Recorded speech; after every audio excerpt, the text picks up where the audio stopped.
when a dying widow collapsed at the feet of a feared Cherokee traveler and begged him to shelter her son while she froze outside in the mountain cold. No one could have imagined that her final desperate act would ignite a bond so powerful it would shake the very foundations of an unforgiving frontier town. The winter wind carved through the Wyoming mountains with a cruelty that seemed personal, stripping warmth from anything foolish enough to stand against it. And Nightwalker had learned long ago that survival meant respecting the land's violence rather than challenging it. He had built his cabin in a hollow where the pines grew thick enough to break the worst of the storms, far enough from the settlement of Copper Ridge that white men rarely ventured near. And that distance had kept him alive when others of his people had fallen to sickness, bullets, or the slow poison of broken treaties. The cabin itself was modest but well made, chinked tight against the cold with a mixture of mud and moss that he renewed every autumn. And inside he kept his supplies organized with the meticulous care of a man who knew that carelessness in winter meant death. He was mending a snowshoe beside his fire when he heard it, a sound so faint it might have been the wind playing tricks, except that Nightwalker's ears had been trained since childhood to distinguish between nature's voice and the desperate scraping of human struggle. He paused in his work, the bone needle and sinew thread going still in his hands, and he tilted his head slightly, listening with the complete focus that most men had forgotten how to achieve. There it was again, not the wind, but footsteps, irregular and stumbling, accompanied by the softer sound of someone breathing hard through exhaustion. He rose slowly, every muscle in his body coiled with the wariness that had kept him breathing through 34 winters, and stepped into the twilight cold where the sky was turning that particular shade of purple that warned of a killing freeze coming fast. The temperature was already dropping, had been dropping since midday, and Nightwalker knew that anyone caught out in the open tonight would likely not see morning. He scanned the tree line, his dark eyes moving with practiced efficiency across the landscape, reading the shadows and the way the wind moved the branches, searching for whatever had made that sound across the clearing.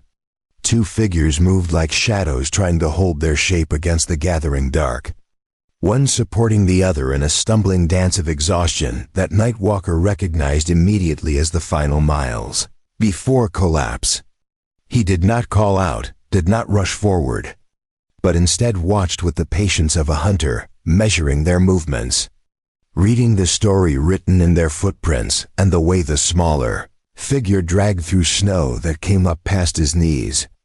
The larger figure, a woman by the shape of her, moved with the mechanical determination of someone whose body had given up, but whose will had not yet received the message. And the smaller one, a child, leaned heavily against her, his steps matching hers in a rhythm born of desperation. They were perhaps 200 yards away when Nightwalker first spotted them, and he watched their agonizingly slow progress across the clearing, each step an obvious effort. Each yard gained a small victory against the cold that wanted to claim them. The woman fell once, going down hard on her knees, and the boy tried to help her up with hands too small and weak to do much good. And Nightwalker saw her gather herself, saw her push back to her feet through what must have been sheer force of will, because her body clearly had nothing left to give. When they finally reached the edge of his clearing, close enough that the firelight from his window touched their faces, Nightwalker saw what he had already suspected: a woman past the edge of her strength and a boy who looked at her with the terrible understanding that children gain too young when death walks close. The woman's face was gray beneath the grime of hard travel, her lips cracked and bloodless, and she moved with the mechanical determination of someone whose body had given up, but whose will had not yet received the message. Her coat was too thin for mountain winter, patched in places with cloth that didn't match, and her boots were coming apart at the seams, held together with strips of leather that had been tied and retied until they barely served their purpose. She looked up at Nightwalker, and he saw no fear in her eyes, only a vast and terrible weariness that went deeper than physical exhaustion. It was the look of someone who had walked beyond the point where fear mattered, who had pushed past every limitation the body could impose and found some reserve of strength that existed outside the physical realm entirely. Her hands shook violently, not just from cold, but from the complete depletion of her body's resources. And Nightwalker could see the gray tinge beneath her skin that spoke of something fundamental shutting down. "I can't hold myself up," she said, her voice barely more than a rasp scraped across frozen vocal cords. "Please shelter my son inside. I'll rest in the cold. I won't trouble you more than that. Just take him in where it's warm." Her words came out in a rush, as if she feared losing consciousness before she could finish. And Nightwalker saw how her legs trembled, how she swayed even as she tried to stand straighter, how the boy's small hands gripped her coat with white-knuckled desperation.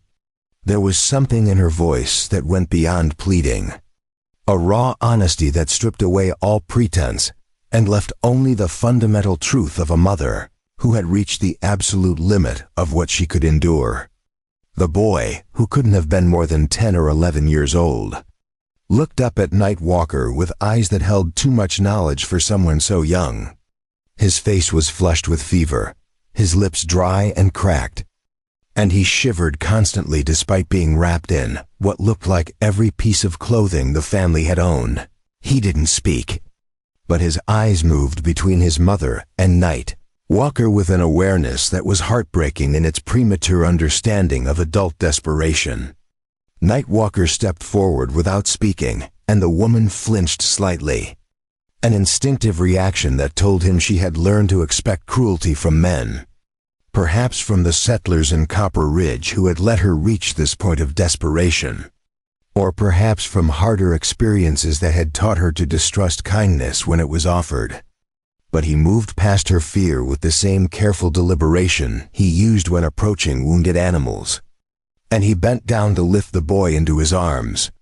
The child was lighter than he should have been, his body burning with fever even through the layers of inadequate clothing, and his eyes were glazed with the particular brightness that spoke of sickness taking deep root. Nightwalker could feel the heat radiating from the boy's skin, could hear the wet rattle in his breathing that meant the cold had gotten into his lungs and was doing its slow, deadly work. The boy tried to protest, tried to say something about staying with his mama, but his voice was too weak to carry much force, and his body went limp in Nightwalker's arms almost immediately, as if being held had given him permission to finally stop fighting. "Both," Nightwalker said, the single word carrying more weight than a speech. And before the woman could protest, before she could waste precious energy arguing about charity she thought she didn't deserve, he had transferred the boy to one arm and wrapped his other around her waist, half carrying, half dragging her toward the cabin door. She made a weak sound of protest, something about not wanting to impose, about just needing shelter for the boy. But Nightwalker ignored it with the certainty of someone who had seen too many people die from foolish pride. Inside, the warmth hit like a physical blow, and the woman made a sound that was half sob, half gasp, her body sagging completely now that shelter had been reached.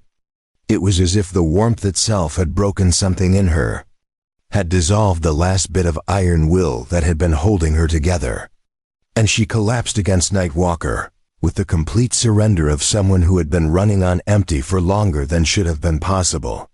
Nightwalker laid the boy on the pile of furs that served as his bed, arranged them carefully so the child was cushioned and warm, and then he guided the woman to the chair closest to the fire, the one he usually sat in during long winter evenings. She collapsed into it with the boneless surrender of someone who had been holding themselves upright through sheer force of will.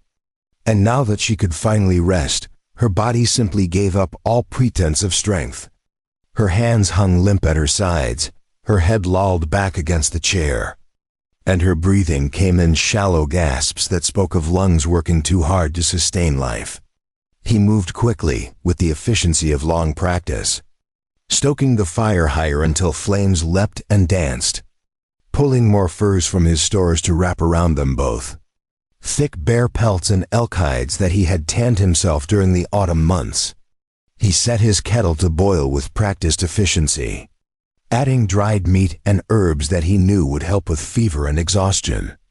And all the while he kept one eye on his unexpected guests, watching for signs of deterioration that would require immediate action. The woman watched him through half-closed eyes, and Nightwalker could see her trying to form words, trying to express gratitude or perhaps make promises she had no ability to keep. But he shook his head slightly, a gesture that said such things were unnecessary. He had seen enough of death to recognize its approach, had sat vigil beside enough dying people to know the signs. And this woman carried them all, the shallow breathing, the way her hands couldn't quite close into fists, the grayness beneath her skin that spoke of something essential draining away.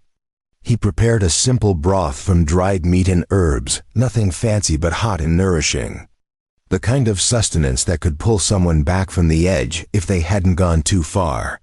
He helped the woman drink first, supporting her head when her neck couldn't hold it steady, tipping the cup carefully so she wouldn't choke.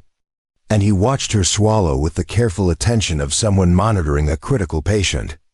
Each swallow seemed to require tremendous effort, and he could see her struggling to keep the liquid down, her throat working against the rebellion of a body that had been pushed too far. Then he turned to the boy, kneeling beside the bed of furs and lifting the child's head with gentle hands.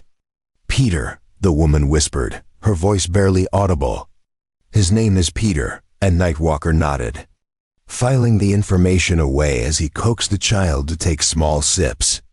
The boy's fever was high, dangerously so, and Nightwalker recognized the wet sound in his breathing, the particular rattle that said the cold had gotten into his lungs and settled there like an unwelcome guest. He had seen this before, had lost people to this same condition, and he knew that the next few days would determine whether young Peter would survive. That first night passed in a vigil of small actions, Nightwalker moving between the woman and boy with quiet efficiency, offering water when they could take it, adjusting furs when they kicked them off in fever dreams, feeding the fire so the temperature never dropped below what was needed. Through it all the woman drifted in and out of consciousness, sometimes lucid enough to watch him with a mixture of confusion and desperate hope, sometimes lost in whatever dreams or memories claimed her. Peter thrashed in fever sleep, calling out for his mama in a voice thin as paper. And each time the woman would struggle to rise, maternal instinct stronger than the weakness of her failing body, trying to go to him despite having no strength to stand.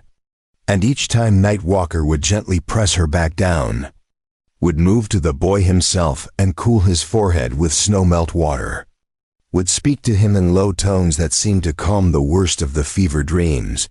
Dawn came reluctantly, the light seeping through the gaps in the shutters like something hesitant to witness what the night had wrought. And Nightwalker saw that the woman had worsened considerably.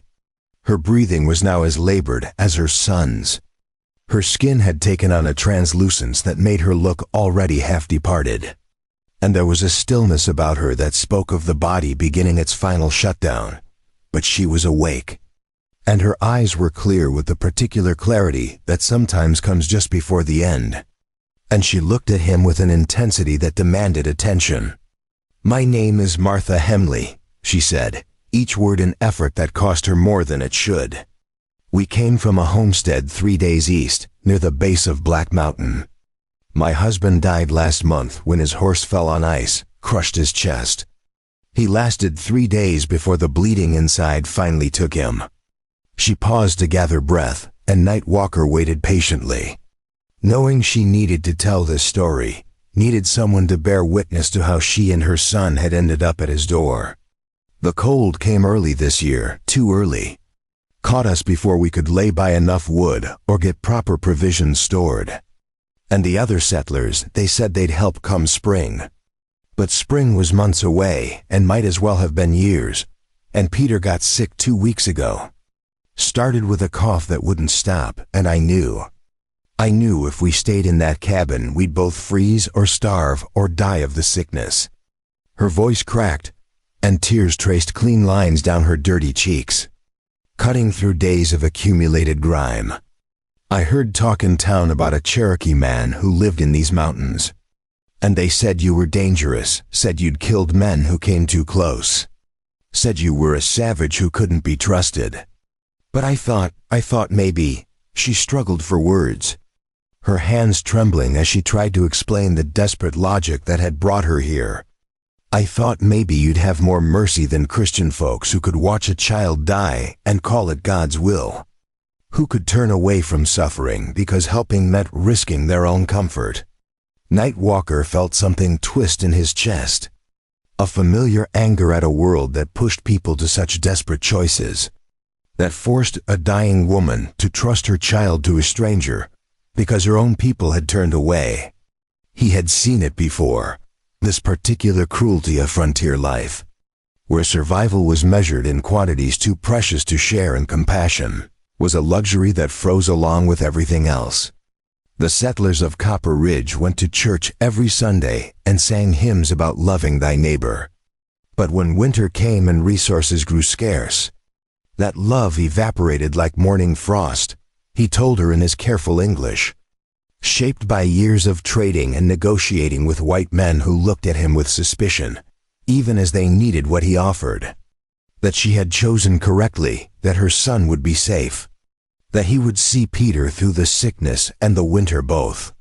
He spoke slowly, making sure each word landed with the weight of a promise, because he understood that this was what she needed to hear. Needed to believe before she could let go. Martha closed her eyes, and for a moment Nightwalker thought she had slipped away. But then she opened them again, and there was something like peace in their depths. A softening of the terrible tension that had been holding her together. "Will you tell him about me?" she whispered. "When I'm gone, will you tell him I tried? That I loved him enough to walk through 3 days of killing cold. That I didn't give up even when every step felt impossible. That I fought for him until there was nothing left to fight with." Nightwalker nodded, the gesture solemn as an oath. And Martha's face softened with relief, some of the pain easing from her features as if his promise had lifted a weight she had been carrying. She reached out with a trembling hand, and he took it in his own, feeling how cold her fingers had become despite the fire's heat. And he held it gently, offering what comfort he could in that simple contact. The day passed in small eternities, time measured in breaths and heartbeats rather than the movement of the sun. And Nightwalker did what he could, brewing medicines from the herbs and roots he kept stored in clay pots. Things he had learned from his grandmother before the soldiers came and scattered his people. He coaxed both mother and son to drink, even when they could barely swallow. And he kept the fire burning hot enough to fight back, the cold that pressed against the cabin walls like something alive and hungry. By afternoon, Peter's fever had broken slightly. Enough that his breathing eased and the dangerous flush faded from his cheeks, and Martha rallied at this news, her eyes brightening with a hope that Nightwalker knew was fragile as new ice. She asked if she could hold her son, her voice breaking on the request. And Nightwalker carefully lifted the boy, mindful of his weakened state, and placed him in her arms with the gentleness of someone handling something infinitely precious. For a brief moment, the cabin held a tableau of such tenderness that it seemed to push back against all the hardness of the world outside. Martha cradled Peter against her chest, her thin arms wrapped around him with a fierceness that defied her weakness.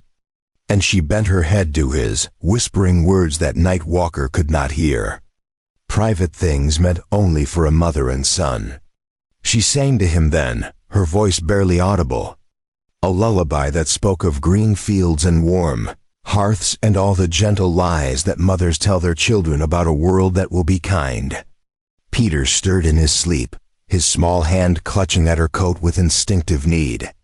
And Martha bent to kiss his forehead with lips that trembled, lingering there as if trying to memorize the feel of his skin, the scent of his hair, all the small details that made him her child.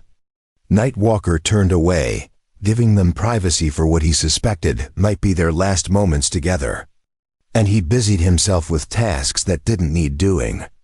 Mending what wasn't broken, organizing supplies that were already organized. Anything to give them this final gift of privacy. He checked and rechecked his stores, counted blankets he had already counted.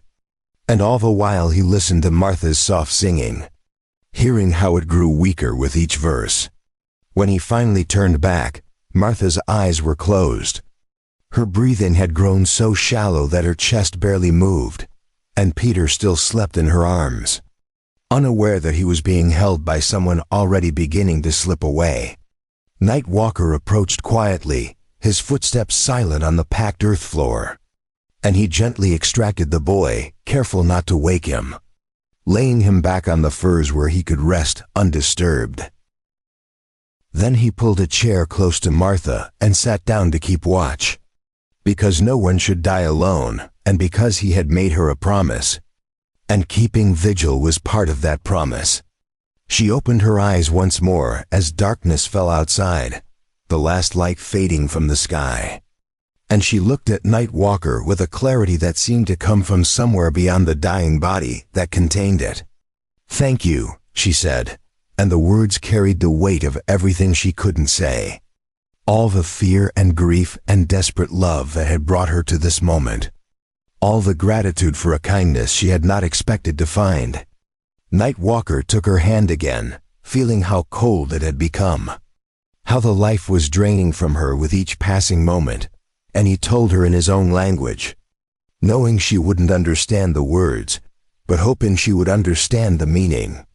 That her son would be honored, would be taught, would be loved as if he were Nightwalker's own. Martha smiled.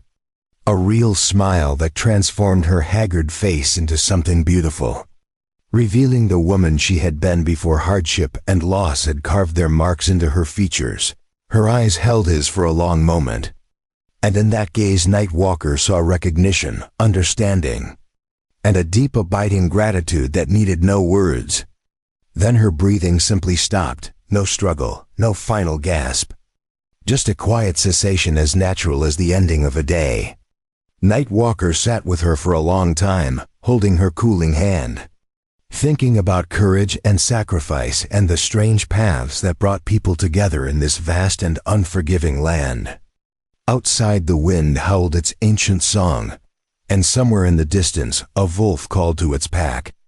And the fire crackled and popped as it consumed the wood he had so carefully laid. When morning came, he would need to decide what to do. How to care for a white child in a world that already viewed Nightwalker with suspicion and fear. How to honor a promise made to a dying woman, when that promise might cost him the fragile peace he had built in his isolation. But for now, he simply sat vigil, the fire casting dancing shadows on the walls, Peter sleeping deeply in his fever-broken exhaustion, and Martha Henley at rest at last after a journey that had demanded more than any person should have to give. Outside, the wind howled its ancient song, and the mountains held their secrets close. And somewhere in the darkness a new story was beginning, one that would be told in whispers and warnings, about a Cherokee man and a white boy, and the bond forged in the cold heart of a Wyoming winter. The morning after Martha Henley died arrived with a silence so complete, it felt like the world itself was holding its breath in respect for what had been lost. Nightwalker had wrapped her body in his finest elk hide, the one he had been saving for trade come spring, and he laid her on the wooden platform he had built behind the cabin where the cold would preserve her until the ground thawed enough for proper burial. Peter still slept inside, his fever finally broken, but his body exhausted from days of fighting the sickness that had tried to claim him. Nightwalker stood in the pre-dawn gray and spoke words in Cherokee over Martha's still form. Prayers his grandmother had taught him for guiding spirits to the next world. And he hoped that wherever her soul traveled it would find the peace that had been denied her in life. When he returned inside, Peter was awake, sitting up among the firs with eyes that were clearer than they had been in days, but filled with a terrible knowing. The boy looked around the cabin, his gaze moving from corner to corner, as if searching for something he already understood he would not find. And when his eyes finally settled on Nightwalker, there was a question in them that did not need to be spoken aloud. Nightwalker moved slowly, deliberately, and he sat down on the floor near the bed so that his eyes were level with the child's. Because some conversations required that kind of equality. "Your mother passed in the night," Nightwalker said, keeping his voice gentle but not hiding the truth behind soft words. "Because children deserved honesty even when it hurt. She held you before she went, she sang to you. And she made me promise to keep you safe." Peter's face crumpled, but no sound came out, as if grief had stolen his voice along with his mother. And Nightwalker saw the boy's small hands curl into fists against the furs, knuckles going white with the effort of holding back tears. "It's all right to cry," Nightwalker continued, remembering his own losses, the family members taken by disease and violence. The way sorrow could choke a person if they tried to swallow it whole. Tears are not weakness, they are how we honor those who leave us. And with that permission, Peter finally broke, shoulders shaking with sobs that seemed too big for his small frame, and Nightwalker moved closer, pulling the boy against his chest and letting him weep into the rough fabric of his shirt.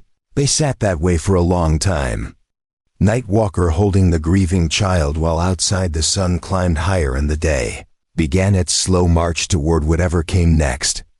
Eventually Peter's sobs quieted to hiccups and then to silence, and he pulled back slightly, rubbing his eyes with the backs of his hands in a gesture so achingly young that Nightwalker felt something protective settle deep in his chest.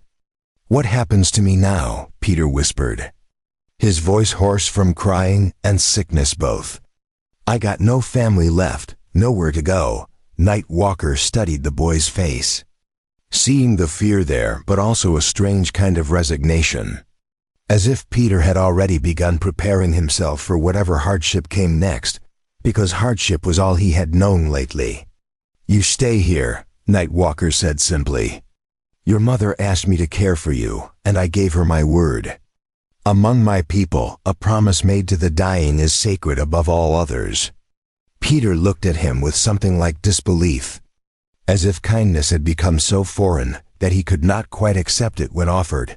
"But I'm white," Peter said, the words carrying a confusion that spoke to how deeply the lines of division had been drawn in this territory. "And folks say you don't like white people. Say you killed some who came around here causing trouble." Nightwalker felt a flash of anger at the stories that circulated about him. Half-truths twisted into legends meant to frighten children and justify hatred. But he kept his voice steady when he answered. "I have killed men who came to do me harm," he said, meeting Peter's eyes directly, white men and Cherokee men both. "Because violence does not see color, it only sees opportunity. And I have defended my life and my home when I had to. But I have never killed anyone who did not first try to kill me." He paused, letting that truth settle. "Your mother knew this. She came here because she understood that honor and kindness are not tied to the color of a man's skin. And she trusted me with the most precious thing she had." Peter nodded slowly, processing this information with the seriousness of someone far older than his years. And Nightwalker saw the moment when the boy decided to trust him. Saw it in the way his shoulders relaxed slightly and the defensive tension left his small frame. "I don't know how to do anything useful," Peter said after a moment, his voice small. "I can't hunt or trap or build things. Ma tried to teach me, but Pa always said I was too clumsy. Said I'd never amount to much." Nightwalker felt that familiar anger return, this time directed at a dead man who had crushed his son's spirit with careless words. "Your father was wrong," he said firmly. "Everyone starts by not knowing. That is how learning works. And I will teach you what you need to survive here. But first you need to heal. Your body has been through much and it needs time to recover its strength." Over the next days, a quiet routine established itself in the cabin. Night Walker would rise before dawn to check his trap lines and gather firewood, leaving Peter to sleep as long as his body needed. And when the boy woke, there would be food waiting. Simple meals of venison stew or cornmeal cakes that Night Walker prepared with the efficiency of long practice. Peter ate slowly at first, his stomach still delicate from the illness. But gradually his appetite returned, and with it some of the color came back to his cheeks. Night Walker began teaching him small tasks. Nothing too strenuous, but enough to give the boy a sense of purpose. Before we jump back in, tell us where you're tuning in from, and if this story touches you, make sure you're subscribed, because tomorrow I've saved something extra special for you. He showed Peter how to sort through dried herbs, separating leaves from stems, how to mend torn clothing using bone needles and sinew thread, how to keep the fire fed without wasting precious wood. Peter approached each lesson with an intensity that suggested he was trying to prove his worth, as if he feared that one mistake would mean being cast out into the cold. "You do not need to earn your place here," Night Walker told him one afternoon when he noticed the boy's hands shaking from exhaustion, but still trying to complete a task. "You already have it. Your mother gave it to you with her last breath, and I gave it to you with my promise." Peter looked up at him with eyes that were learning to trust again, and he nodded, setting down the work and accepting the rest his body clearly needed. The people of Copper Ridge began to notice Peter's absence. The settlement was small enough that everyone knew everyone's business, and Martha Henley's homestead had sat empty for over a week now, which prompted questions and speculation. A rider came up the mountain trail 3 days after Martha's death. A lean man named Garrett, who sometimes traded with Night Walker for furs and who was one of the few settlers willing to treat him with basic courtesy. Night Walker met him outside the cabin, positioning himself in the doorway so Garrett could not easily see inside. "Heard Martha Henley went missing with her boy," Garrett said without preamble, his breath forming clouds in the cold air. "Some folks are worried. Others are saying maybe they didn't make it through that last storm." Night Walker considered how much to reveal, weighing the consequences of truth against the danger of lies. "The woman came here seeking shelter," he said finally. "She was sick, too far gone to save. She died 3 nights past." Garrett's expression shifted from curiosity to something more guarded. "And the boy?" he asked, his hand drifting toward the rifle on his saddle in a gesture that might have been unconscious but spoke volumes about the instinctive distrust even friendly settlers carried. "The boy lives," Night Walker said, his voice carrying a warning that Garrett was smart enough to hear. "His mother asked me to care for him before she passed, and I gave my word." Garrett sat back in his saddle, processing this information, and Night Walker could see him calculating how this news would be received in town, what complications it might create. "Folks aren't going to like that," Garrett said after a long moment. "A white boy living with a Cherokee, people will say things, make accusations, you know how it is." Night Walker felt his jaw tighten but kept his voice level when he responded. "The boy has nowhere else to go. His father is dead, his mother is dead, and your Christian settlement let them reach the point of desperation where a dying woman had to walk 3 days through winter to find mercy from someone you all call savage." The words hung in the air between them, sharp as knife blades, and Garrett had the grace to look uncomfortable. "I'm not saying I agree with them," he said defensively. "I'm just telling you how it is. There's already talk about getting the territorial law involved. Maybe sending the boy to an orphanage back east." Night Walker felt something cold settle in his chest at the thought of Peter being torn away and sent to one of those institutions he had heard about, places where Indian children were sent to have their culture beaten out of them. And he suspected white orphans fared little better. "The boy stays with me," Night Walker said, and there was finality in his voice that made Garrett shift uncomfortably in his saddle. "Tell your town whatever you need to tell them, but Peter is under my protection now. And anyone who tries to take him will find that the stories about me are not exaggerated." It was as close to a threat as Night Walker had made in years, and from the way Garrett paled slightly, it was clear the message had been received. After Garrett left, Nightwalker returned inside to find Peter standing near the window, his face pressed against the gaps in the shutters where he had obviously been watching the exchange. "Are they going to take me away?" the boy asked, his voice trembling with barely controlled fear. "Send me to one of those orphan places." Nightwalker crossed the room and knelt down so he could look Peter in the eye. "No one is taking you anywhere," he said firmly. "I made your mother a promise. And I keep my promises, whatever comes. We will face it together." Peter studied his face as if searching for any sign of doubt or deception. And finding none, the boy threw his arms around Nightwalker's neck in a sudden fierce embrace that caught him off guard. Nightwalker stood slowly, lifting Peter with him, and he held the boy close, feeling the rapid beat of his heart and the trembling that spoke of fear beginning to transform into something that might eventually become trust. That night they ate together in companionable silence. And afterward Nightwalker began teaching Peter some words in Cherokee, simple things like fire, water, food, words that would help the boy understand when Nightwalker spoke his own language. Peter repeated them carefully, his tongue stumbling over the unfamiliar sounds. And Nightwalker found himself smiling at the boy's determination, the way he refused to give up even when pronunciation proved difficult. "Why are you helping me?" Peter asked suddenly, setting down the wooden cup he had been using to practice the word for water. "I mean, really, you could have just sent me back to town, let them deal with it. Why go through all this trouble?" It was a fair question, and Nightwalker took a moment to consider his answer, wanting to give the boy truth rather than easy platitudes.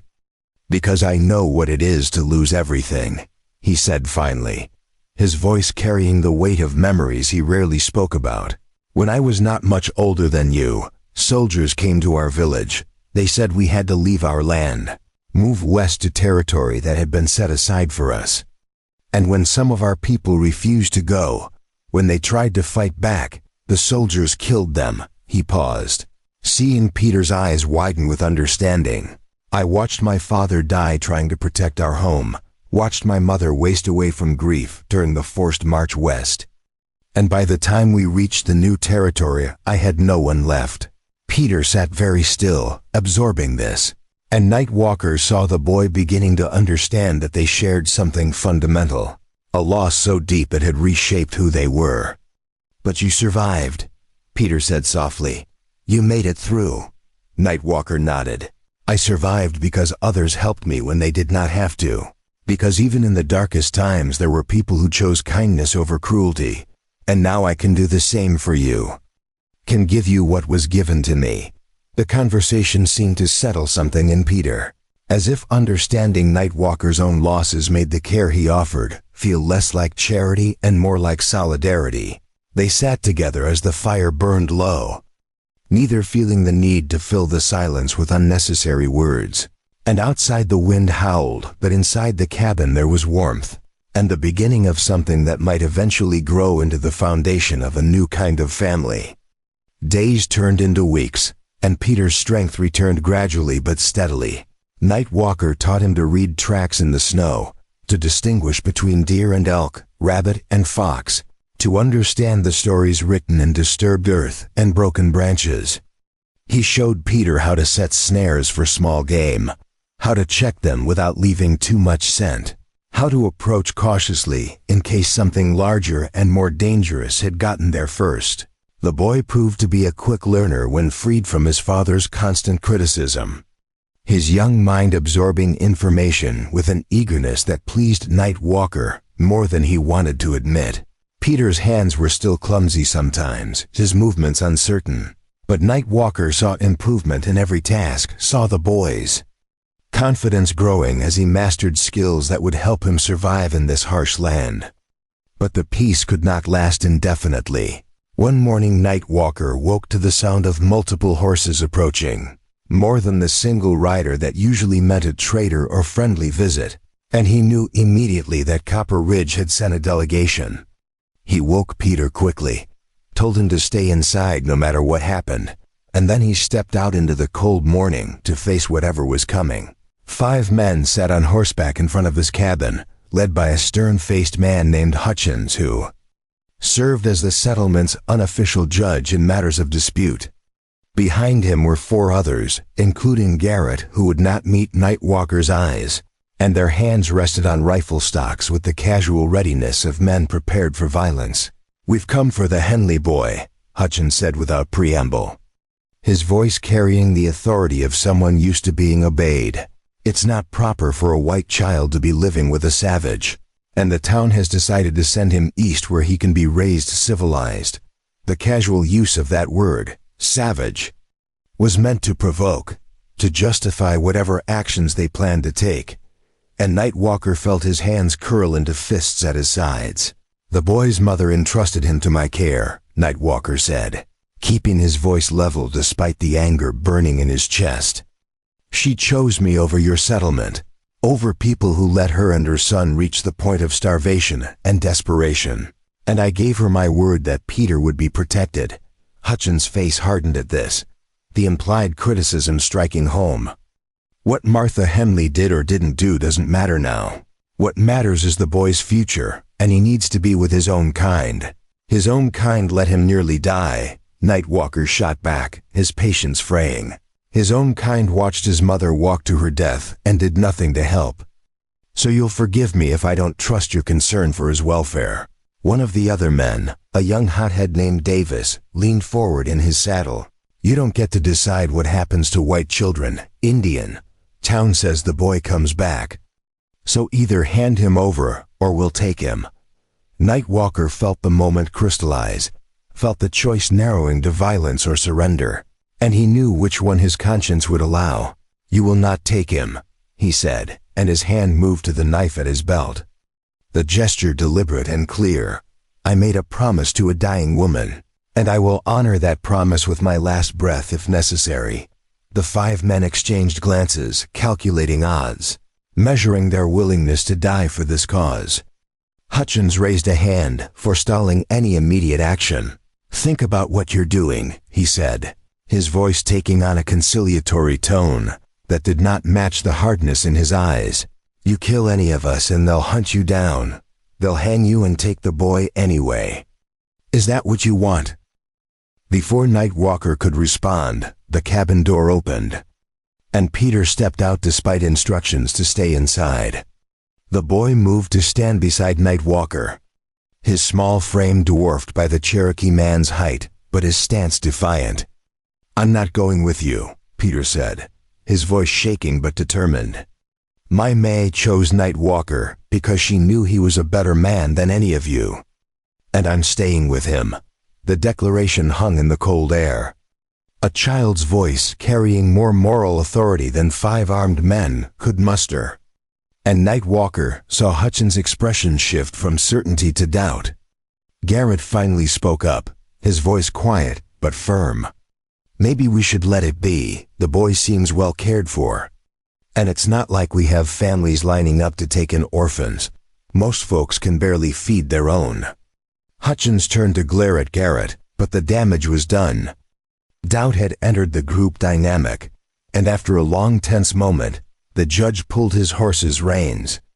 "This isn't over," he said, his voice carrying a threat. "We'll be bringing this to the territorial authorities. Let them decide what's legal and what's not." With that, the 5 men turned their horses and rode back down the mountain trail, leaving Nightwalker and Peter standing together in the morning cold. Peter looked up at him with eyes that held gratitude and fear in equal measure. "I'm sorry," the boy whispered. "I know you said to stay inside, but I couldn't let them take me. Couldn't let them think I wanted to go." Nightwalker placed a hand on Peter's shoulder, feeling the boy trembling beneath his touch. "You did right," he said. "Sometimes the hardest courage is standing up and speaking truth when powerful men want you silent." They went back inside, but both knew that the confrontation had only been postponed, not resolved. And whatever came next would test the promise Nightwalker had made to Martha Henley in ways neither of them could yet imagine. Winter deepened its grip on the mountains in the weeks following the confrontation with Hutchins and his men. And Nightwalker knew that the reprieve was temporary, that somewhere in Copper Ridge, or perhaps in the territorial capital, wheels were turning that would eventually bring more trouble to his door. But for now he focused on what he could control, which was teaching Peter the skills needed to survive in a world that had proven itself harsh and unforgiving. The boy had grown stronger, his body filling out slightly now that regular meals and rest had replaced the starvation and exhaustion that had nearly killed him. And Nightwalker found himself surprised by how quickly Peter absorbed the lessons he offered. They spent long hours in the forest, Nightwalker showing Peter how to move quietly through snow without leaving obvious trails, how to read the wind and use it to mask scent when tracking game, how to find shelter in terrain that looked barren to untrained eyes. The boy's hands were still soft compared to Nightwalker's weathered palms, but calluses were forming, the marks of honest work replacing the smoothness of childhood. And Peter wore them with a pride that suggested he understood they represented his transformation from helpless, dependent to capable student. One morning they were checking trap lines when Peter spotted something unusual. A series of marks in the snow that did not match any animal track Nightwalker had taught him to recognize. The boy crouched down, studying them with the careful attention Nightwalker had drilled into him. And after a moment he looked up with confusion clear on his face. "These aren't animal tracks," Peter said, tracing the edge of one impression with a mittened finger. "They're too regular, too deliberate." Nightwalker knelt beside him and felt a cold weight settle in his stomach that had nothing to do with the winter air. The marks were boot prints, at least 3 different sets, and they circled his trapline in a pattern that suggested surveillance rather than innocent passage. Someone had been watching them, studying their routine, learning the paths they took and the timing of their movements. And the implication sent a ripple of concern through Nightwalker's careful planning. "We need to go back," he said quietly, keeping his voice calm despite the urgency he felt. "And we need to move quickly but carefully, stay alert." Peter heard the seriousness in his tone and nodded without questioning. And together they made their way back to the cabin. Nightwalker's senses stretched to their limit, listening for any sound that did not belong to the natural rhythm of the forest. When they reached the cabin, everything appeared undisturbed from the outside. But Nightwalker noticed small signs that told a different story. A scuff mark near the door that had not been there that morning. Disturbed snow near the window where someone had stood looking inside, and most tellingly, one of his carefully concealed supply caches had been discovered and rifled through. Whoever had been here had not bothered to hide their presence, which suggested either arrogance or a deliberate message meant to unsettle and intimidate. Inside, Nightwalker did a thorough inventory and found that nothing had been taken. But several items had been moved, examined, and replaced in slightly wrong positions. His rifle had been touched, the firing mechanism checked, and the small leather pouch where he kept his most valuable trade goods had been opened, and its contents spread across his workbench. The message was clear: they had been here. They could return any time, and there was nothing Nightwalker could do to stop them. Peter watched him assess the damage with wide eyes, fear creeping back into his expression after weeks of growing security. "Who was it?" the boy whispered, as if speaking too loudly might summon the intruders back. "Was it the men from town?" Nightwalker considered lying to spare Peter the worry, but he had promised himself he would treat the boy with honesty, would not coddle him in ways that might leave him unprepared for harsh realities. "Probably," he said, replacing items in their proper positions with movements that were deliberately calm. "Or someone they sent to gather information, to see how we live, to look for weaknesses they can exploit when they come back." He met Peter's frightened gaze with steady confidence he did not entirely feel. "But knowing they were here is an advantage. Now we can prepare, can change our routines, can make sure we are ready for whatever they plan."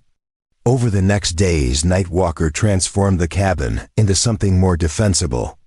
He reinforced the door with additional crossbars, covered the windows with shutters that could be barred from inside, and created hidden compartments where supplies and weapons could be stored in case they needed to leave quickly. He taught Peter the locations of 3 different emergency meeting points in the forest, places where they could regroup if separated. And he drilled the boy on the fastest routes to each one until Peter could navigate them blindfolded.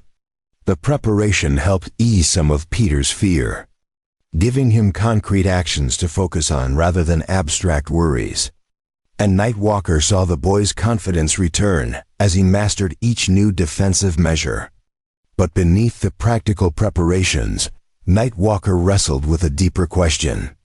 How long could they maintain this existence before the weight of outside pressure became too much to resist? He had lived alone for years, needing nothing from Copper Ridge except occasional trade.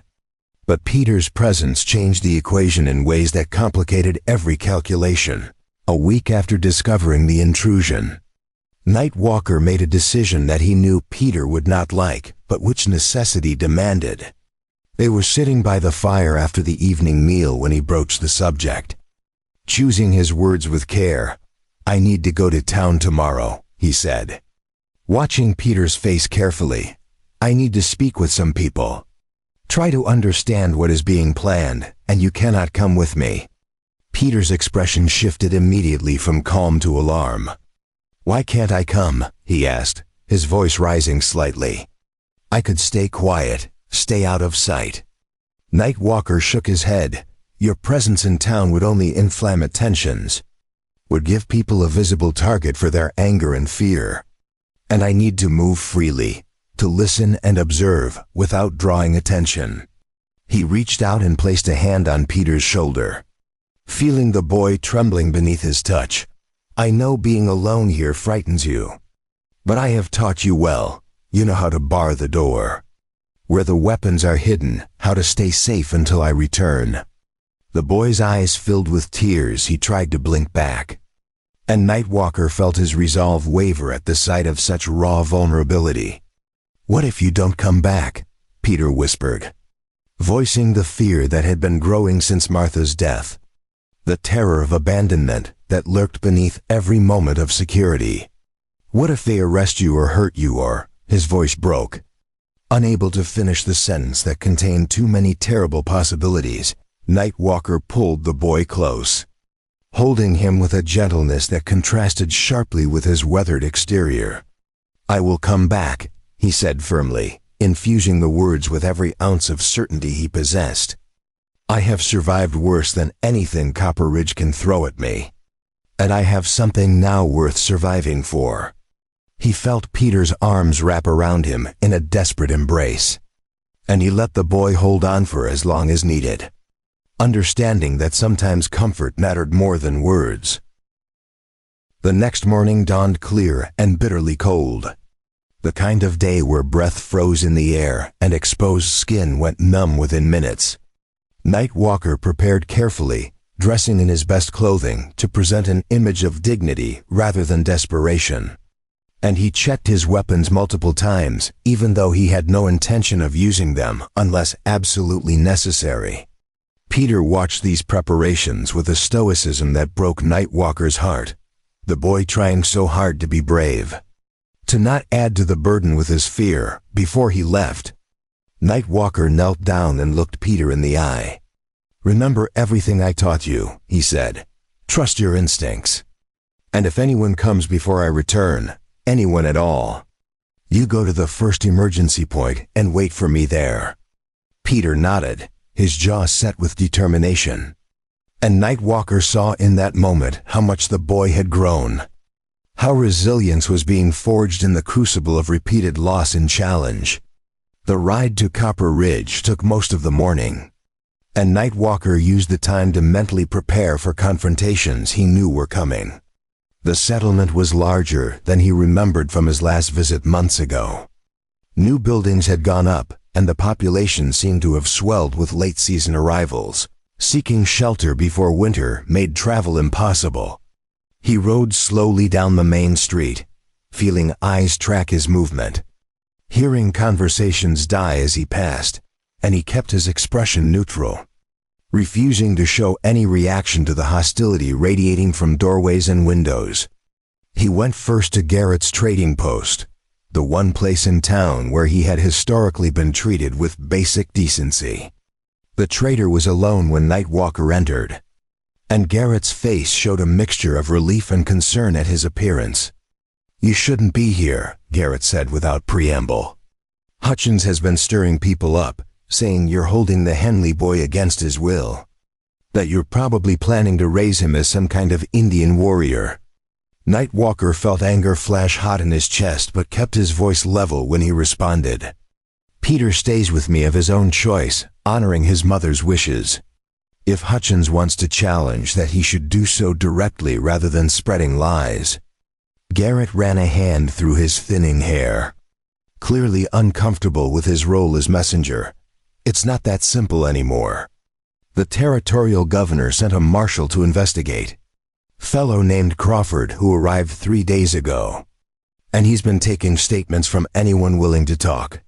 The news hit Nightwalker like a physical blow. Marshals meant legal authority, meant the power to enforce decisions regardless of personal wishes or promises. And he knew that the law in this territory had rarely sided with Cherokee interests. "What is this marshal planning?" he asked, keeping his tone neutral despite the dread pooling in his stomach. "Has he said what he intends to do?" Garrett glanced toward the door as if checking for eavesdroppers before answering. "He's talking about taking custody of the boy, putting him in care of a settlement family until permanent arrangements can be made. And he's also asking questions about you, about incidents in your past. Anything that might justify removing Peter by force if necessary." The trader's voice dropped to barely above a whisper. "There's also talk of charging you with something, kidnapping or endangering a child. Anything that would give them legal justification for what they want to do." Nightwalker absorbed this information with outward calm while his mind raced through possible responses and escape routes. Staying and fighting through legal channels would almost certainly fail given the prejudices built into the territorial justice system. But running would confirm every negative story being told about him and would give them justification for a manhunt that could end with both him and Peter dead. He was trapped between bad options, each path leading to potential disaster. "Where is this marshal now?" Nightwalker asked, making a decision that felt both inevitable and terrifying. "I want to speak with him directly. Let him hear my side without filters or intermediaries." Garrett looked alarmed at this suggestion. "That's not a good idea. You'd be walking into a situation where you have no power, no protection, and plenty of people who would be happy to see you arrested or worse." "I have to try," Nightwalker said simply. "Running makes me look guilty. And Peter deserves better than a life spent fleeing from place to place. If there is any chance of resolving this peacefully, I have to take it." Garrett studied him for a long moment, then nodded slowly. "Marshall set up office in the church. Figured it was neutral ground. You'll find him there along with Reverend Palmer, who's been advising him on local matters." Nightwalker left the trading post and walked toward the white-clapboard church that sat at the end of the main street, its steeple reaching toward the gray winter sky like an accusatory finger. People scattered as he approached, parents pulling children inside, men touching weapons in gestures that straddled the line between threat and fear. And Nightwalker felt the weight of their judgment pressing down like physical force. Inside the church, the temperature was barely warmer than outside, and the pews sat empty except for 2 men near the front. One was Reverend Palmer, a thin man with the pinched expression of someone who found the world perpetually disappointing. And the other was presumably Marshal Crawford, a solid-looking individual in his 40s with the weathered face of someone who had spent years enforcing law in difficult places. Both men looked up as Nightwalker entered, and he saw a surprise flash across Crawford's features before being replaced by professional neutrality. "I am Nightwalker," he said, keeping his voice firm and clear. "I understand you have questions about Peter Henley." And I have come to answer them. Palmer started to speak, but Crawford raised a hand, silencing the Reverend with a gesture that suggested he preferred to handle this himself. "Sit down," the marshal said, indicating a pew near where they stood, and Nightwalker complied, choosing to interpret the invitation as respect rather than command. Crawford studied him with eyes that gave away nothing. "You're Cherokee," he said, making it a statement rather than a question. "And you've been living alone in these mountains for how long?" 8 years, Nightwalker answered. "Since my people were forced west and I chose to stay in land that belonged to us before treaties were written and broken." He saw Palmer flinch at this, but Crawford's expression remained neutral. "And Martha Henley came to you seeking help for her son." "She came seeking shelter," Nightwalker corrected. "She was dying, she knew it. And she wanted her son somewhere safe and warm for his final hours. I offered them both refuge, and when she passed, she asked me to care for Peter. I gave her my word." Crawford nodded slowly, making notes in a small leather journal he pulled from his coat. "The boy's mother had no right to give custody to a stranger, particularly one of," he paused, choosing his words carefully, "different background." Nightwalker felt his jaw tighten but kept his voice level. "She had every right to choose who would protect her child. And she chose me over the settlement that had watched them starve. What law says a mother's dying wish should be ignored in favor of people who showed them no mercy when mercy was needed?" Preparing and narrating this story took us a lot of time, so if you are enjoying it, subscribe to our channel. It means a lot to us now. Back to the story. Palmer could not contain himself any longer. "The law says children should be raised by their own kind, by Christians who can provide proper moral instruction." Nightwalker turned to look at the Reverend directly. "And yet your Christian settlement let a widow and child reach the point of death's door. What moral instruction was that teaching Peter? That faith is only for those who can afford it."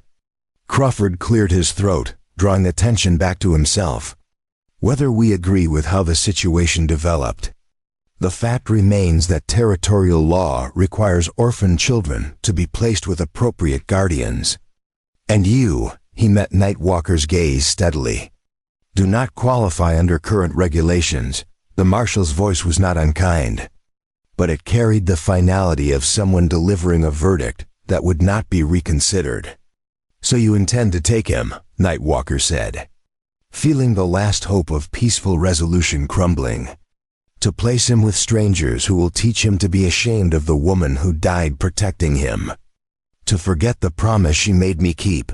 Crawford's expression showed something that might have been sympathy, but his words offered no comfort. "I intend to follow the law, which means Peter Henley will be placed in temporary custody pending permanent arrangements.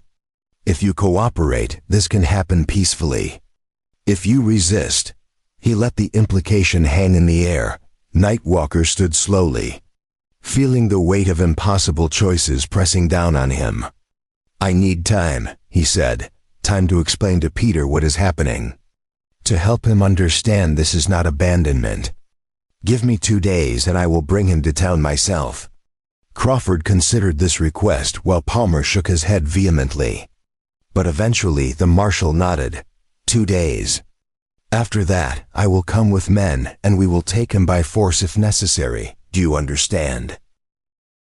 Nightwalker nodded once, then turned and walked out of the church without another word. Behind him he heard Palmer protesting the decision, arguing that Nightwalker should not be trusted, but Crawford's response was too quiet to make out. Outside, the cold hit him like a slap, or perhaps it was the realization that everything he had been trying to protect was slipping through his fingers despite his best efforts. The ride back to the cabin seemed to take forever, and with every mile Nightwalker wrestled with the question of what to do. He could run with Peter, head into deeper wilderness where marshals and settlers could not follow, but that would mean a life of constant flight, of teaching Peter to be afraid of every stranger, of never finding peace or stability, or he could surrender the boy as demanded and hope that somehow Peter would survive this system that swallowed orphans and rarely returned them whole.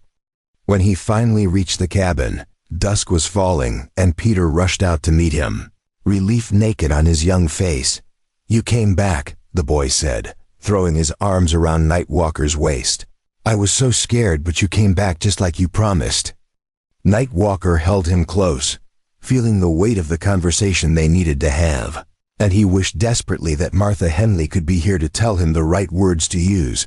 Inside by the fire, he told Peter everything about the marshal and the law and the 2 days they had been given. The boy listened with growing horror, his face crumpling as understanding dawned. "But you promised," Peter whispered, his voice breaking. "You promised, Ma, you would keep me safe." Nightwalker felt those words pierce him like arrows. "And I am trying," he said, hearing the desperation creeping into his own voice. "But sometimes keeping someone safe means making choices that hurt, means accepting realities we cannot change no matter how hard we fight." Peter shook his head violently, tears streaming down his cheeks. "No, we can leave. We can go somewhere they won't find us. I don't care if it's hard. I don't care if we have to hide. I just want to stay with you." And Nightwalker felt his own resolve crack at the raw need in the boy's voice, felt all his careful reasoning crumble in the face of this child's desperate plea. He pulled Peter close and made a decision that he knew might destroy them both, but which his heart demanded. "Then we run," he said quietly. "We leave tonight, take only what we can carry, and we disappear into the mountains before Crawford can come for you." Peter looked up at him with hope blazing through the tears. "Really, you mean it?" Nightwalker nodded, sealing their fate with that simple gesture, and together they began gathering supplies for a flight into winter darkness, abandoning the fragile security they had built for the uncertain freedom of the wilderness. They left the cabin under cover of full darkness, moving through the forest with only starlight to guide their path, and Nightwalker led Peter along trails so obscure that even experienced trackers would struggle to follow. Each item they carried had been chosen for maximum utility. Dried meat and cornmeal wrapped in oilcloth, blankets that could double as shelter, fire-starting materials packed in waterproof pouches, and weapons that Nightwalker prayed they would not need to use. Peter moved behind him with surprising quiet for someone so recently taught woodcraft. The boy's fear transformed into focus that kept his steps careful and his breathing controlled.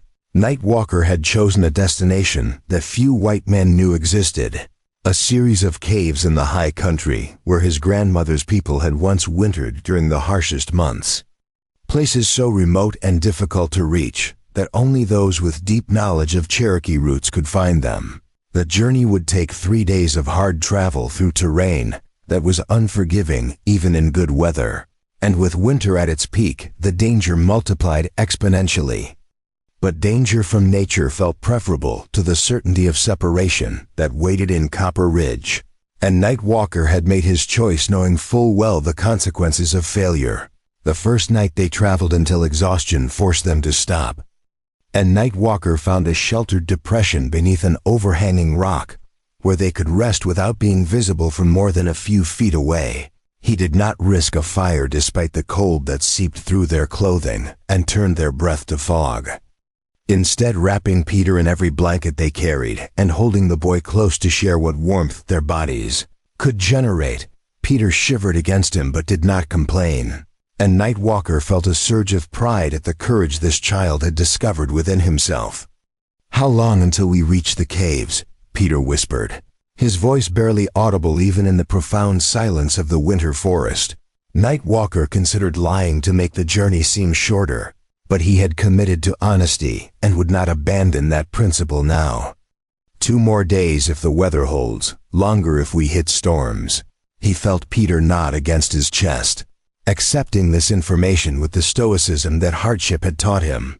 They slept in shifts, Nightwalker taking the first watch while Peter's exhaustion pulled him under despite the cold and discomfort. Sitting in the darkness with the boy's slight weight against him, Nightwalker found his mind wandering to Martha Henley and the trust she had placed in him, wondering if she would approve of this choice or if she would see it as reckless endangerment of her son. He wanted to believe that she would understand, that maternal love would recognize the desperate necessity that had driven them into the wilderness. But doubt gnawed at him like hunger. Dawn came with aching slowness, the sky lightening too. Gray that revealed a landscape so hostile it seemed designed specifically to break human will. They ate a cold breakfast of dried meat and moved on, Nightwalker setting a pace that pushed Peter to his limits without exceeding them. The boys stumbled occasionally on hidden roots and ice-covered stones, but each time he caught himself and pressed forward without comment. And Nightwalker saw in those moments the formation of a resilience that would serve Peter well in whatever life awaited him. By midday, they reached a frozen stream that had to be crossed, and Nightwalker spent precious minutes searching for a safe route across ice that groaned ominously under even his careful weight. He went first, testing each step before committing his full weight, and once across, he turned to guide Peter, talking the boy through each placement of feet, each shift of balance. Peter's face was tight with concentration and fear, but he made the crossing without incident. And when he reached the far bank, he looked up at Nightwalker with a fierce grin that spoke of victory snatched from terror. They were making good time despite the difficult conditions, and Nightwalker began to allow himself cautious hope that they might reach the caves ahead of any pursuit. But late in the afternoon of the second day, as they climbed a steep ridge that would give them access to the final approach, Peter suddenly went rigid and grabbed Nightwalker's arm. "I hear something," the boy whispered, his young ears catching sounds that Nightwalker's older ones had missed. Nightwalker froze, extending his senses in every direction, and after a moment he heard it too, the distant sound of men moving through the forest with less care for silence than circumstances warranted. His stomach dropped as he realized that Crawford had not waited the promised 2 days, had perhaps never intended to, and now a posse was closing in on them with determination that spoke of men who would not be easily discouraged. "We need to move faster," Nightwalker said quietly, helping Peter up the steep slope with hands that were steadier than his racing heart. They crested the ridge and descended into a narrow valley that would provide some concealment. But Nightwalker knew their tracks in the snow were a clear trail leading directly to them. He considered trying to obscure their path, but rejected the idea as taking too much time.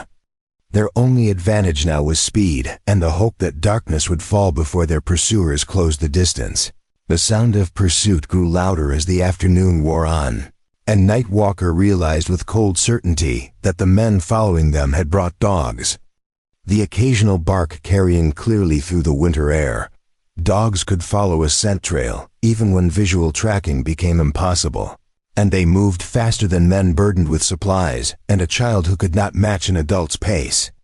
The situation was deteriorating rapidly, and Nightwalker began calculating how much time they had before confrontation became inevitable. As dusk approached, they reached a section of trail that passed through dense timber, offering some concealment. And Nightwalker made a decision that filled him with dread, but which necessity demanded. He stopped Peter and knelt down to look the boy in the eyes. "Listen to me carefully," he said, keeping his voice low and urgent. "They are too close now. The dogs have our scent, and they will catch us before we reach the caves." Peter's face went pale with understanding. "What are we going to do?" he asked, and Nightwalker heard the trust in that question. The faith that somehow the man who had protected him would find a solution even now. "I am going to lead them away," Nightwalker said, watching comprehension and horror dawn on Peter's face. "You are going to hide here in a place I will show you, and when they have passed following me, you will continue to the caves alone." "No," Peter said immediately, his voice rising despite the danger. "No, I won't leave you. We stay together." Nightwalker gripped the boy's shoulders firmly. "If we stay together, we both get caught. If I draw them away, you have a chance to reach safety. And once you are in the caves, they will never find you. The entrance is hidden and the passages run deep. You can survive there until spring, and then make your way to the trading post at Bear Creek, where there are people who will help you." Tears streamed down Peter's face. "But what about you?" What happens when they catch you? Night Walker felt his throat tighten but kept his voice steady. Do not worry about me. I have evaded worse than frontier marshals. And once you are safe I can move faster, can lose them in terrain where dogs cannot follow. It was a lie and they both knew it, but Peter needed something to hold on to. Some hope that this was not permanent goodbye. He led Peter to a thick stand of pines where the lower branches created a natural shelter close to the ground. And he showed the boy how to burrow into the needles and snow in a way that would hide him completely from casual observation. He gave Peter most of their remaining supplies, keeping only enough to make his own flight convincing. And he showed the boy a rough map he had drawn indicating the route to the caves. Follow this exactly, he said, pressing the paper into Peter's cold hands. Do not deviate, do not take shortcuts. The way is treacherous, and one wrong turn could be fatal. Peter clutched the map and looked up at Night Walker, with eyes that held too much sorrow for someone so young. I don't want to lose you too, he whispered. I can't, not after Ma, not after everything. Night Walker pulled the boy into a fierce embrace, memorizing the feel of him, the sound of his breathing, all the small details that made Peter uniquely himself. You are not losing me, he said with all the conviction he could muster. I will find you again, I promise, but first I have to make sure you are safe. He helped Peter settle into the hiding place, covering him with branches and snow until even knowing where to look Night Walker could barely see him. Stay here until you cannot hear anything. Until the silence is complete, then wait another hour to be certain. And then move toward the caves as fast as you can safely go. Peter nodded, his face barely visible in the growing darkness. And Night Walker felt something tear inside his chest as he turned away. He moved quickly now, deliberately making noise, breaking branches and disturbing snow in ways that would draw attention. And he headed northeast away from both Peter's hiding place and the route to the caves. The sounds of pursuit grew closer. Men calling to each other and dogs baying with excitement as they sensed their quarry nearby. Night Walker pushed himself to move faster, creating as much distance as possible between his trail and Peter's hiding spot. And he prayed to spirits he was not sure he still believed in that the boy would have the courage to stay hidden until safety was assured. The posse caught up to him as full darkness fell, their lanterns creating pools of light that turned the forest into a place of sharp shadows and uncertain footing.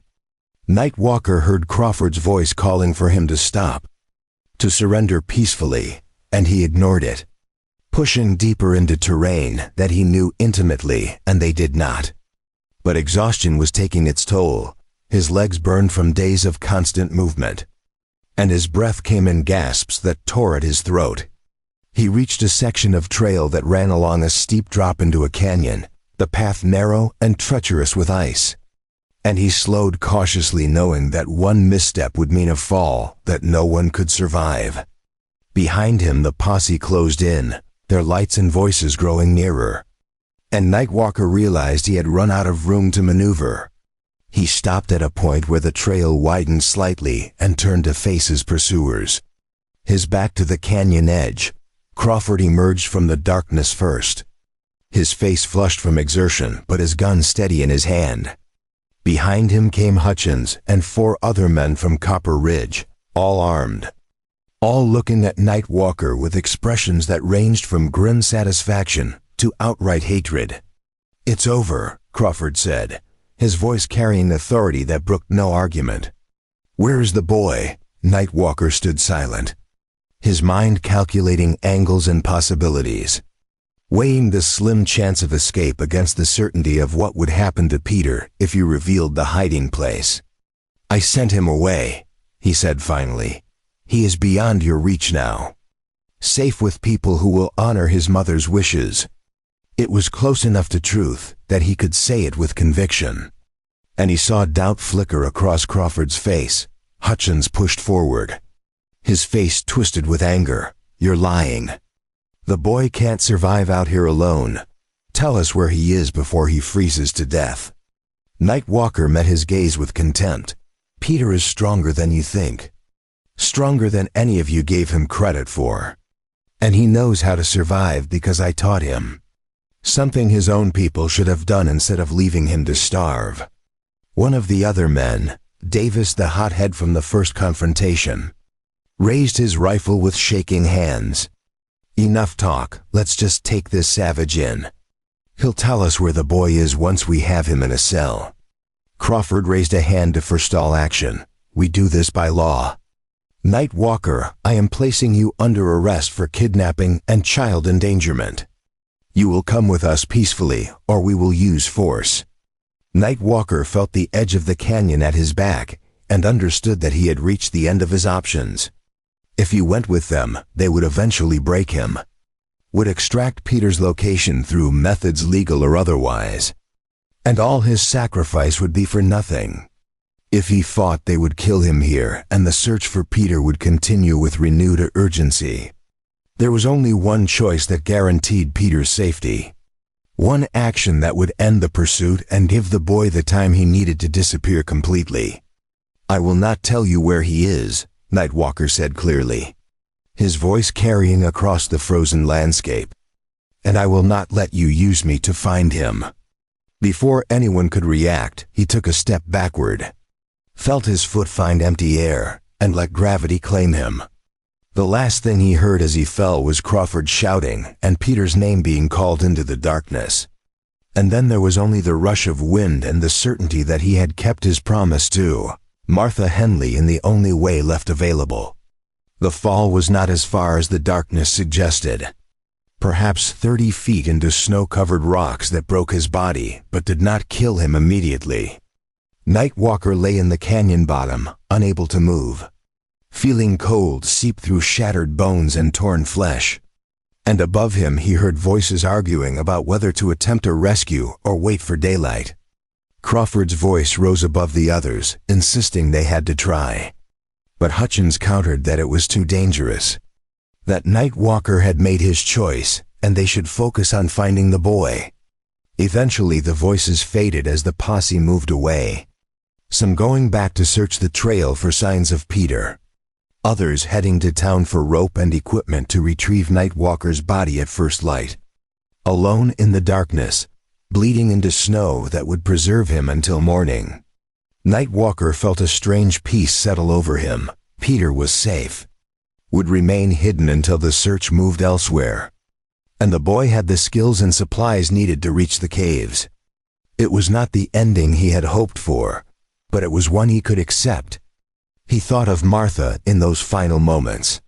Wondered if she waited somewhere beyond this world. If she would understand that he had done everything possible to honor his promise. Consciousness faded in waves, and with it went the pain. Replaced by a numbness that felt almost gentle.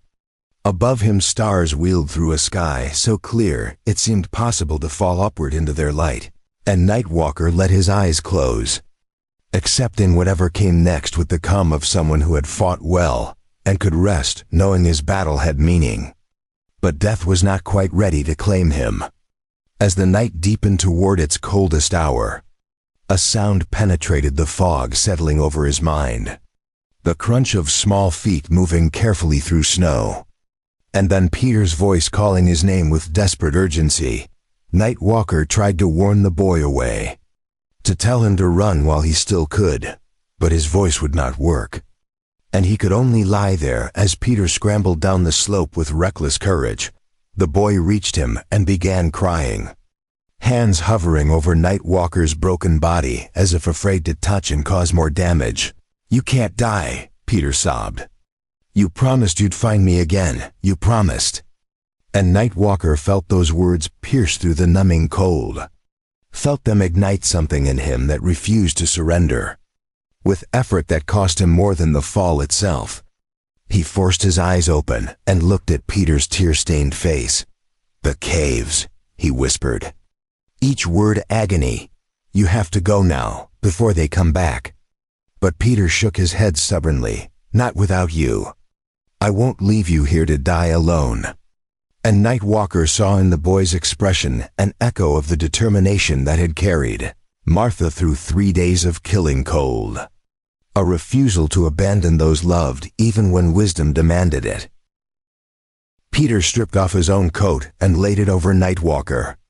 Then began the impossible task of trying to move a man twice his size with broken bones and internal injuries. It should have been futile, the desperate action of a child who did not understand the impossibility of what he attempted. But somehow, through combination of youth's stubborn hope and the strength that desperation can summon, Peter managed to drag Nightwalker to a more sheltered position against the canyon wall. There in the darkness, with death hovering close in pursuit, certain to resume with dawn, the Cherokee man and the white boy huddled together for warmth. And Nightwalker understood that some promises could not be kept alone. That sometimes salvation required accepting help even when pride insisted on self-sacrifice. Dawn came with a cruelty that felt personal. Light spreading across the canyon to reveal the full extent of Nightwalker's injuries and the impossibility of their situation. Peter had kept him alive through the night by sheer force of will, maintaining body heat and using snow to slow the bleeding from visible wounds. But the boy's face showed exhaustion that went beyond physical depletion into something that bordered on collapse. Nightwalker drifted in and out of consciousness, each period of awareness bringing fresh waves of pain that made him wish for the mercy of oblivion. Yet each time he surfaced, he found Peter there, the boy's small hand gripping his with desperate determination that refused to let go. "They'll be coming soon," Peter whispered, his voice hoarse from cold and crying. "I can hear them up on the trail. They're organizing a search party." Nightwalker forced his eyes open and looked at the boy who had refused to abandon him, seeing in Peter's determined expression a transformation that would have made Martha proud. The frightened child who had arrived at his cabin weeks ago carrying nothing but grief and sickness had been replaced by someone who understood that love sometimes demanded impossible courage, who had learned through bitter experience that family meant staying even when wisdom and self-preservation suggested flight. "You should have gone to the caves," Nightwalker managed to say, each word scraping against his damaged throat like broken glass being swallowed. "You would have been safe there. Could have survived until spring and then made your way to people who would help you build a new life." Peter shook his head firmly, his jaw set with a stubbornness that reminded Nightwalker achingly of Martha's final hours when she had refused to give up despite her body shutting down. "Ma didn't walk 3 days through winter to save me just so I could let you die alone in this frozen canyon. She chose you because she knew you were worth choosing. And I'm not leaving you no matter what happens next, no matter what they threaten or promise." The simple declaration carried a weight that transcended the boy's years. And Nightwalker felt tears freeze on his cheeks as he understood that Peter had given him something more precious than safety.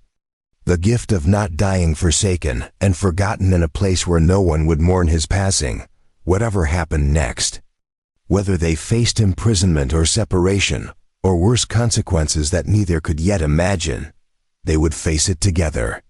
And there was profound comfort in that unity, even as the sound of approaching men grew louder and more distinct.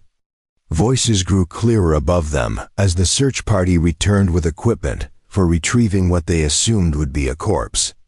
Nightwalker heard Crawford directing men with calm efficiency, his tone professional but tinged with regret that suggested the marshal had not wanted events to unfold this way. Ropes were lowered into the canyon with careful precision, and men began the careful descent, their movements cautious on ice-slicked rock that had nearly claimed Nightwalker's life just hours before. Peter positioned himself between Nightwalker and the approaching men, his small frame radiating defiance that would have been comical if not for the desperate circumstances that made it noble. The first man to reach them was Garrett, and the trader's face showed shock at finding both of them alive, his eyes widening as he took in the scene of Peter wrapped around Nightwalker in an attempt to share what little warmth remained between their two bodies. "Boy, what have you done?" Garrett said softly, kneeling beside them with hands that shook slightly from more than just cold. You should have run when you had the chance. Should have saved yourself and let nature take its course with him. But Peter's expression held no regret. Only the fierce certainty of someone who had made a choice and would stand by it, regardless of consequences or judgment from others. "I'm not running anymore," Peter said, his voice carrying surprising strength, despite the tremor of exhaustion running through his small body. "And neither is he. We're staying together no matter what your laws say. No matter what anyone threatens or promises." Garrett looked at Nightwalker's broken body and then at Peter's fierce expression. And something shifted in the traitor's weathered features. Some fundamental reassessment of judgments previously held. "Marshall needs to hear this," Garrett called up to the rim, his voice echoing off canyon walls. "Both of them are alive and the boy refuses to be separated. You need to see this for yourself before we make any decisions." There was something in Garrett's tone that went beyond simple reporting of facts. A note of wonder, or perhaps respect, that suggested he had witnessed something that challenged his understanding of loyalty and courage. Crawford descended carefully, followed by Hutchins and two other men whose faces showed various degrees of surprise and consternation at finding their quarry still breathing. When the marshal saw the scene before him, Peter wrapped protectively around Nightwalker's battered form. He paused for a long moment before speaking. Nightwalker watched him carefully through pain-hazed eyes, trying to read in the marshal's expression what judgment would be rendered. Crawford studied them both with an intensity that seemed to penetrate beyond surface appearances, his gaze moving from Nightwalker's obvious injuries to Peter's exhausted but defiant posture. And when he finally spoke, his voice carried a complexity of emotion that suggested he was wrestling with competing duties. "Nightwalker, you're under arrest for child endangerment and fleeing lawful custody. And Peter, you're coming into our protection whether you want it or not. Those are the facts we cannot change." He paused, seeming to wrestle with something internal. Some conflict between letter and spirit of law that had clearly been troubling him since this situation began. But how we proceed from here, that might have some flexibility depending on cooperation and circumstances. And what I'm seeing here complicates the simple narrative that some have been promoting throughout the territory. His eyes flicked briefly toward Hutchins, whose face had gone red with barely suppressed anger. Hutchins stepped forward immediately, his boots crunching in snow as he positioned himself to challenge Crawford's implied leniency. "There's no flexibility, Marshal. The law is clear as mountain water. The Indian goes to trial for kidnapping, and the boy goes to proper Christian guardians, who can raise him civilized and teach him proper values." But Crawford raised a hand to silence him with a gesture that carried unmistakable authority. "The law is also clear that a man who sacrifices himself trying to protect a child, even if misguided in method, shows character that courts take into account when determining appropriate punishment." Crawford looked directly at Nightwalker. "And a boy who risks his own life in freezing conditions, rather than abandon someone who cared for him when no one else would. That speaks to bonds that maybe deserve consideration before we go tearing them apart." The marshal's words hung in the frigid air like a fragile promise, and Nightwalker felt a dangerous flutter of hope that he tried desperately to suppress. "What are you suggesting, Marshal?" Nightwalker asked, his voice barely audible through damaged vocal cords and the weakness of significant blood loss. And Crawford knelt down so their eyes were level, so the conversation carried the weight of man speaking to man rather than authority to prisoner. "I'm suggesting that maybe there's a way through this that doesn't destroy what Martha Henley was trying to build when she brought her son to you in her final hours." Crawford spoke carefully, choosing each word with the precision of someone walking across thin ice. "But it requires cooperation from everyone involved, a willingness to follow proper procedures. And most importantly, it requires you to survive these injuries long enough to make any of it matter over the next hours." As they carefully extracted Nightwalker from the canyon and transported him back toward Copper Ridge on a makeshift stretcher fashioned from branches and rope, Crawford outlined a plan that walked the razor edge between law and compassion. Night Walker would face charges, but Crawford would personally testify to the mitigating circumstances, would speak about Martha's desperation and the settlement's failure to help when help was desperately needed. And if Night Walker survived his injuries and showed willingness to work within the system, there might be a path toward legal guardianship that satisfied territorial requirements. Peter refused to leave Night Walker's side during the agonizing journey back to town. Walking beside the stretcher with one hand resting on the injured man's arm, as if physical contact alone could keep death at bay. The boy stumbled frequently from exhaustion, his legs barely able to carry him after the sleepless night and emotional strain. But each time someone tried to carry him, he fought free and returned to his position beside Night Walker with stubborn determination. They reached Copper Ridge by late afternoon, and the townspeople who had been calling for Night Walker's arrest just days before now gathered in uncomfortable silence, witnessing the cost of their judgment written in blood and broken bones. Women turned away with hands pressed to mouths. Men shifted their weight and found sudden interest in their boots. And even the children who normally ran and played fell quiet as the procession passed through the main street. The town's doctor, a gruff man named Morrison, who had served as an army surgeon during the war and had seen more broken bodies than he cared to remember, took one look at Night Walker's injuries and shook his head grimly. "He needs to be moved to my office immediately, and even then his chances are poor at best. I'm seeing multiple broken bones, probable internal bleeding, possible skull fracture from the impact. It's frankly miraculous he survived the night at all." He glanced at Peter with something like professional respect crossing his weathered features. Someone did good work keeping him alive out there. Used snow to control bleeding and maintained body heat through the coldest part of night. Whoever taught you field medicine knew what they were doing, and you learned the lessons well. His tone carried approval that seemed to surprise even himself. "He taught me," Peter said simply, gesturing to Night Walker with obvious pride despite the grim circumstances. "He taught me everything important. Everything that matters for surviving out here when the world turns against you." Morrison's expression softened slightly, a crack appearing in his professional detachment. "Well, he taught you well, boy. Now let's see if we can return the favor and keep him breathing long enough to appreciate it." They carried Night Walker to Morrison's office, where the doctor began the painstaking work of setting bones and stitching wounds while Peter watched from a corner, refusing all suggestions that he should leave or rest or eat. Crawford spent the evening taking formal statements from anyone willing to talk. And to Night Walker's surprise, several townspeople came forward with testimonies that complicated the simple narrative of kidnapping that Hutchins had been promoting throughout the territory.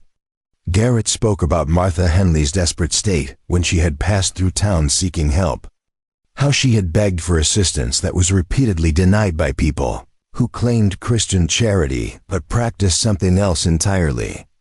A woman named Sarah Collins came forward tearfully, her voice breaking as she admitted that she had turned Martha away from her door despite having food to spare because her husband said they could not afford charity to strangers who might never leave.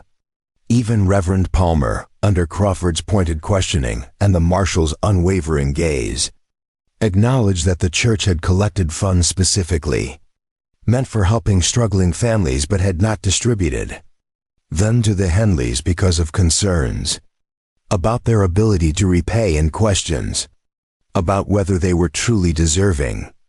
Each testimony built a picture of a community that had failed its most vulnerable members. Night Walker hovered between life and death for 3 days, fever raging through his broken body as infection fought against his immune system and shock tried to drag him into permanent darkness.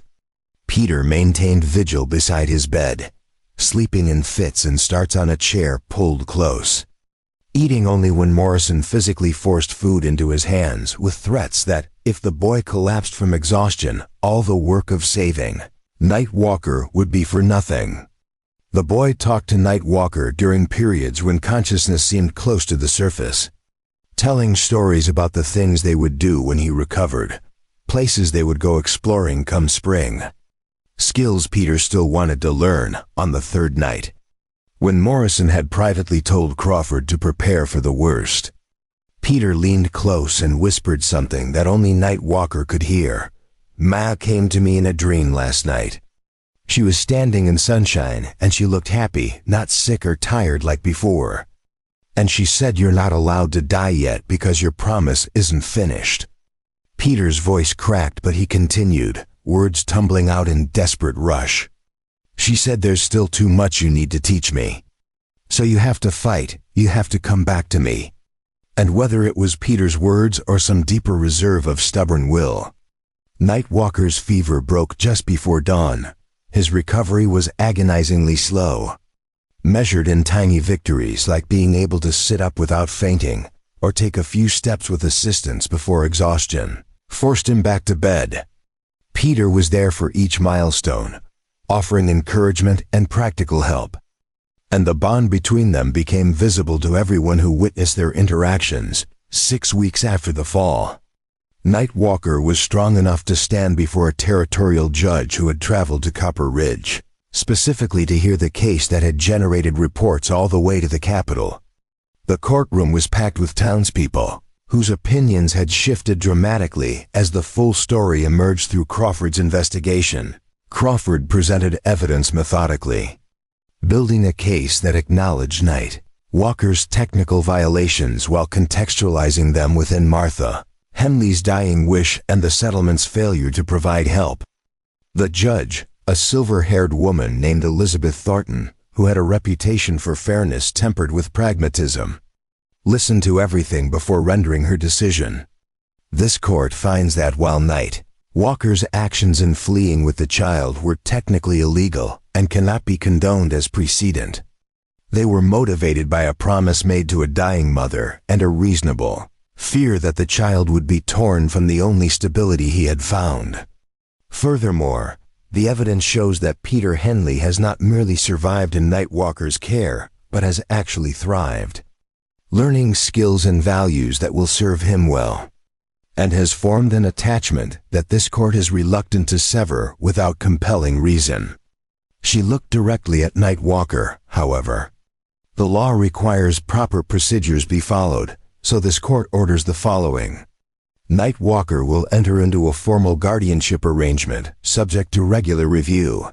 He will establish a permanent residence, and he will ensure that Peter receives proper education. Can you commit to these terms? Night Walker, still leaning heavily on a cane, met her gaze steadily and spoke with clarity that carried to every corner of the room. "I can and I will. Peter deserves every advantage I can provide, and I will work within your laws to give him the future his mother wanted." Judge Thornton nodded approvingly. "Then this court grants provisional guardianship with review in 1 year." The courtroom erupted in mixed reactions, some cheering while others grumbled about precedent. But Peter heard none of it. The boy was already moving toward Night Walker, and when they embraced, the room fell silent. In the months that followed, Night Walker and Peter built a new life that honored both Cherokee traditions and territorial law requirements. They moved to a larger cabin closer to Copper Ridge, but still isolated enough for privacy. And Night Walker enrolled Peter in the town school, where the boy proved to be a quick study. Some families remained hostile, but others extended cautious friendship. Peter excelled at everything Night Walker taught him, becoming proficient in tracking, hunting, and wilderness survival while also mastering reading and arithmetic at school. They visited Martha's grave together each week, a simple wooden marker beneath the cottonwood where Night Walker had buried her. Peter would tell his mother about his week, and Night Walker would add his own words thanking Martha for the trust she had placed in him. A year after Judge Thornton's decision, she returned for the required review. She interviewed Peter privately and inspected their home with a critical eye. After 2 days of thorough investigation, she called them both before her. This court finds that Nightwalker has exceeded every requirement placed upon him, Judge Thornton said. Peter Henley is thriving academically, physically, and emotionally. Therefore, this court grants permanent guardianship and closes this case with commendation. That night they celebrated quietly at their cabin. As darkness fell, Peter looked at Nightwalker. "Do you think Ma would be proud of us?" he asked softly. And Nightwalker did not hesitate. "She would be proud beyond measure. You have become everything a mother could hope for." Peter smiled, then asked, "Can I call you father?" "Not to replace my real father, but because that's what you've become to me." Nightwalker felt his throat tighten with emotion. "I would be honored," he said simply. And Peter moved closer, settling against his side. Years would pass and challenges would come. But Nightwalker and Peter faced each obstacle together, bound by a promise made to a dying woman. Peter grew into a man who moved easily between Cherokee and white worlds, carrying his mother's determination and his guardian's wisdom. When people asked how such an unlikely family had formed, Peter would tell them the truth. That his mother had walked 3 days through killing cold to find mercy from someone society called savage. That a Cherokee man had honored a promise when breaking it would have been easier. And that sometimes the most profound families are forged not by blood, but by choice and sacrifice. The story became legend in the territory, told around fires as a reminder that courage comes in many forms and family can be found in unexpected places. On quiet evenings, Nightwalker would stand beneath the cottonwood where Martha rested and speak to her in Cherokee, telling her that her son was safe, was loved, was becoming everything she had hoped. And sometimes in the whisper of wind through branches, he thought he heard her answer. A mother's gratitude reaching across worlds to touch the man who had kept his promise. Up next, you've got 2 more standout stories right on your screen. If this one hit the mark, you won't want to pass these up. Just click and check them out. And don't forget to subscribe and turn on the notification bell so you don't miss any upload from us.